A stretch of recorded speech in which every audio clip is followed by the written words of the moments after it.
other members of the Democratic conference have continuously alluded to violence because they're so angry about the Trump agenda. All right. As you know, in the United States, you have freedom of speech, freedom of protest, and many other freedoms. Now, on CNN, we just had a very recent meltdown talking about how some Democrats are extending these freedoms and possibly being a little too violent in what they're saying. Now, before we watch the meltdowns, please like the video. It's the #1 way you can help this channel, and it helps others see the videos as well. Let us begin.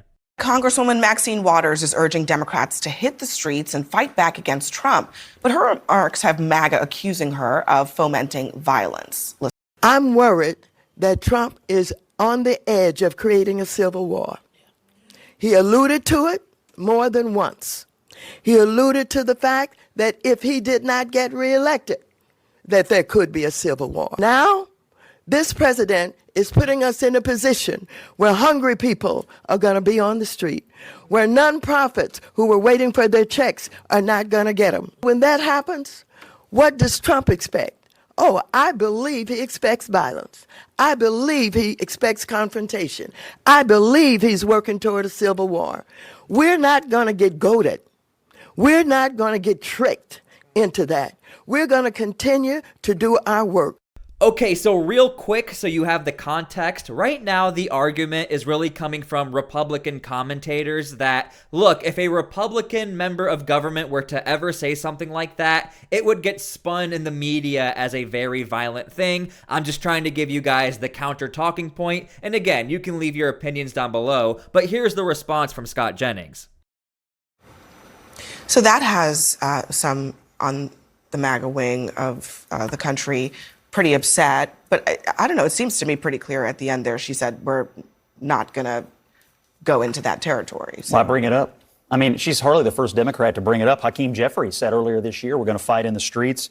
Anna Presley, Jasmine Crockett, other members of the Democratic conference have continuously alluded to violence because they're so angry about the Trump agenda. I think it's unfair to say that they're alluding to violence. When Jeffries was saying that, he was talking about going to the streets in protest. He said which fight is in the streets. It's a political fight. That's clearly not the context of what he said. But if Trump uses the word fight, everyone loses I their want to minds. remind you. Okay, so Scott Jennings brought up Hakeem Jeffries. I'm going to play the clip of Hakeem Jeffries, but then, believe it or not, JD Vance responded to the clip.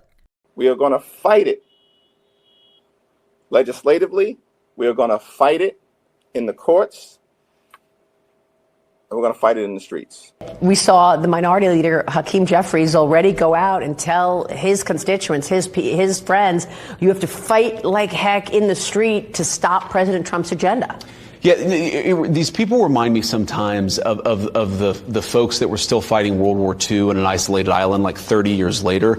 The American people have spoken. They are sick of the ridiculous performative politics. They want Americans, their leadership, Democrats and Republicans, to come together and actually get some things done. You don't have to agree with us on everything. Of course, if you're a Democrat, I'm sure you're going to vote a lot against what we're trying to do. But for Hakeem Jeffries to go out and say that you need to fight in the streets, it's dangerous, it's disgraceful rhetoric, and it's not at all what the American people ask. Now, don't worry, later in the video, I also have Democrat talking points against Republicans. We'll get to that later, but I first want to show you even have left-leaning media calling out certain members of the Democratic Party. Isn't there a way to mirror what your constituents, the outrage they're feeling, maybe even in a bigger way than using like the limited vocabulary of curse words? Because there's a lot of great words out there that can communicate a lot. We're hearing lawmakers curse more and more and more. And at a time where there's a question of sort of what your party can actually achieve for those folks who want it. I just wonder sort of what your thinking is on that. And look, to be fair, we are seeing a lot more cursing on all sides. It's not only Democrats, you're also seeing it with Republicans. I don't know if it's a new trend trying to connect with like new voters. However, here's a very recent clip from Chuck Schumer to sort of amplify this talking point. To have the conflict on the best ground we have summed up in a sentence that they're making the middle class pay for tax cuts for billionaires It's much, much better not to be in the middle of a shutdown, which to divert people from the number one issue we have against these bastards, these people. Okay, so that was Chuck Schumer, of course referring to Republicans as that word. Now, we're going to do something fun here. I'm going to play you guys a CNN clip in its full context. I'm not going to edit it, and I want you guys to respond or react to how you feel this clip is portrayed or how you are digesting this clip. How do you feel this clip comes off? I want to hear why, but do you think that calling Elon Musk a is effective messaging for confronting what is a potentially irreversible transformation of the U.S. government?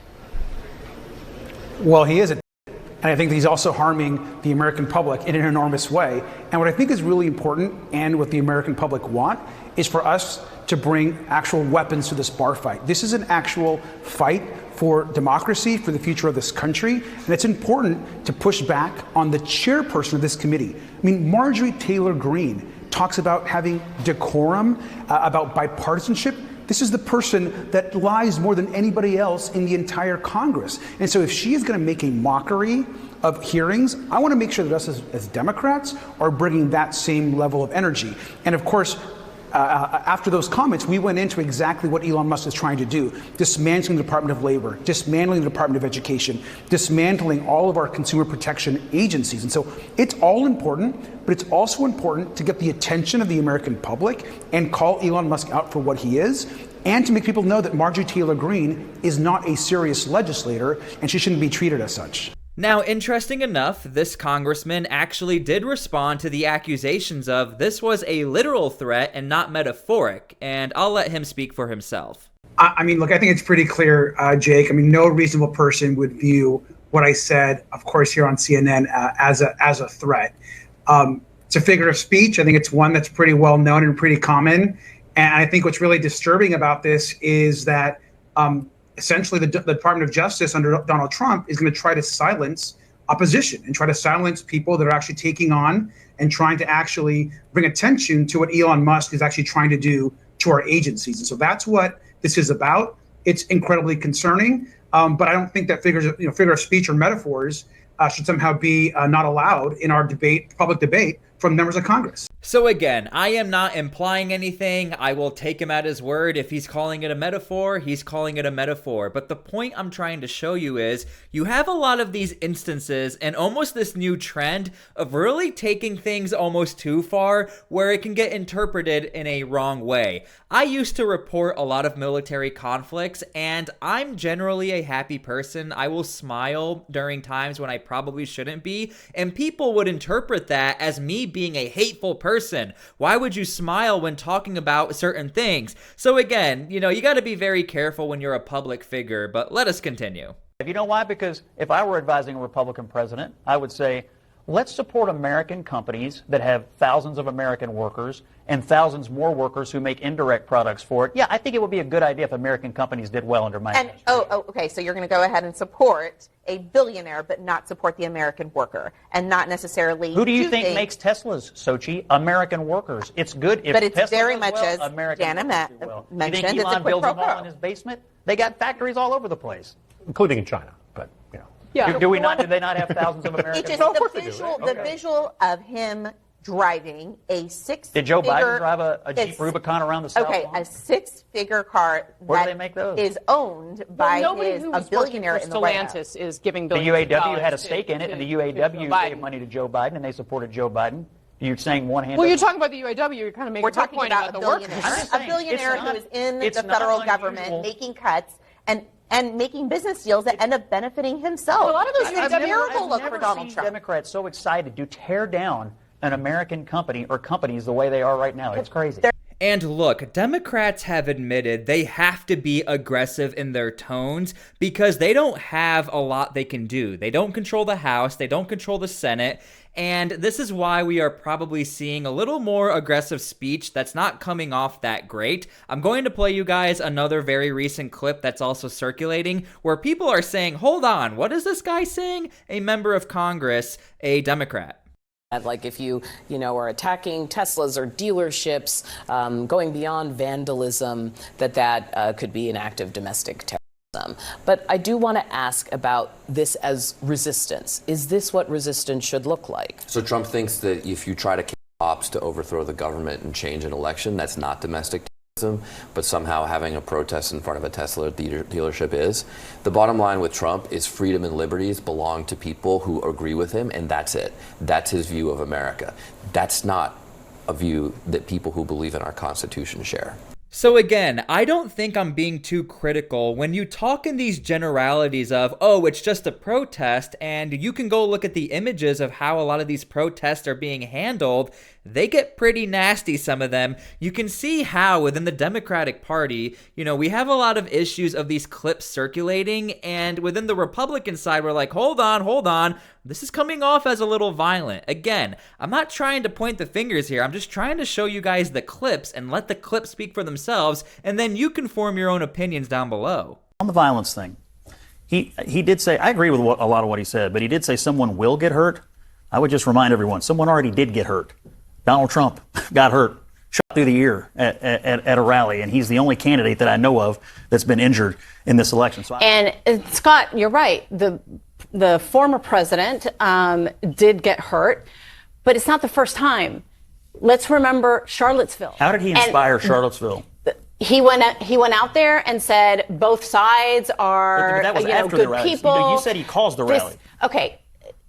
Scott, the words that the former president says, and you know this, you have that skeptical face, but yes, I'm skeptical that he caused Charlottesville. This is true. Yes, I do think he did cause Charlottesville because those people that were who's causing the rallies on campuses right now? Those people that were marching. Who's causing the rallies in the streets of New York? Let me finish. Those people that were marching in support of one person.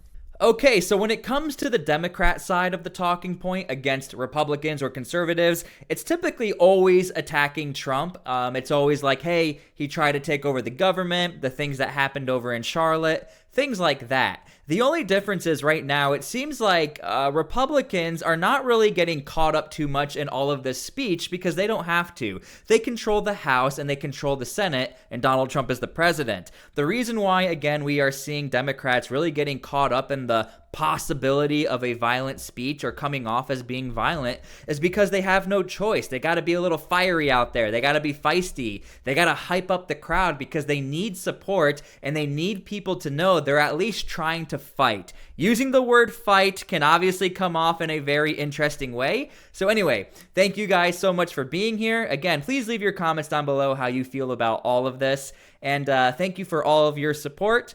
And we'll see you guys later. God bless.